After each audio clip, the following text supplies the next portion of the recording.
Alamin naman natin ang latest na programa ng Department of Education at yan ang K-12 system sa kwento ni JC Tejano at ni Lulu Lapis sa K-12 Kaalaman.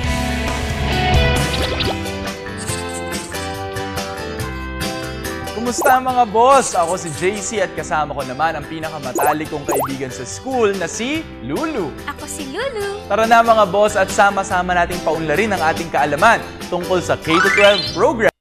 Bahagi ng Philippine Development Plan o PDP. Lulu, espesyal ang ating episode ngayon dahil ibibida natin ang storya ng tagumpay ng isa sa mga boss natin. Wow! Excited na akong makilala siya, JC. Pero bago yan, bigyan natin ng ideya tungkol sa Alternative Learning System o ALS ang ating mga tagapanood. Yan kasi ang paksa natin ngayon. Ano nga ba ang Alternative Learning System? Bahagi ba ito ng K-12?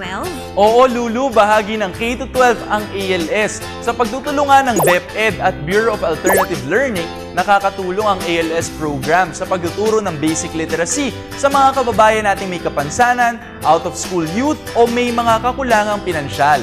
Ano ba ang basic literacy, JC? Tumutukoy ito, Lulu, sa kakayahang magsulat, magbilang at pati magbasa. Kapag taglay mo ang mga kaalamang ito, ang tawag sa iyo ay literate.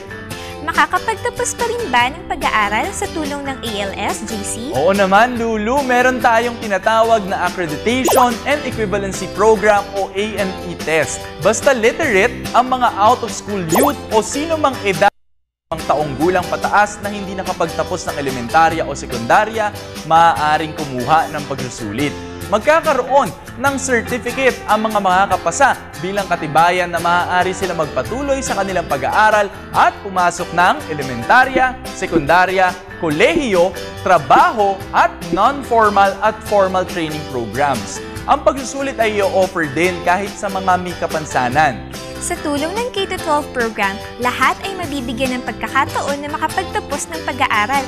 Napakahusay! Tama ka dyan, Lulu! Tulad na nga lang ng ating kababayang si Pedro R. Banda Jr. Huminto siya sa pag-aaral dahil sa isang aksidente na naging sanhi ng pagkaparalisado ng kanyang katawan. Pero dahil, Lulu, sa kagustuhan niya makapagtapos ng pag-aaral, pumasok siya sa isang alternative learning center at doon ay tinuruan sila ng libre na mga ALS instructors. Nakapasa siya sa Accreditation and Equivalency Test at ngayon, isa na siyang instructor sa Computer Center for Special Persons and Out-of-School Youth sa Bislig City, Surigao del Sur, Mindanao.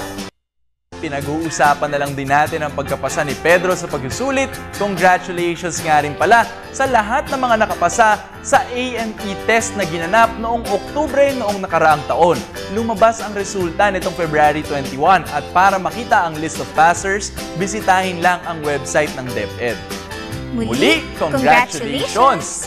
Para sa mas marami pang good news, abangan kami lagi ni Lulu tuwing Lunes, Miyerkules at Biyernes dito lamang sa Good Morning Boss. At kung nais niyong balikan ang aming past episodes, bisitahin lang ang aming YouTube channel. ako si Lulu. At ako naman si JC Tejano para sa K-12 Kaalaman. Paalam!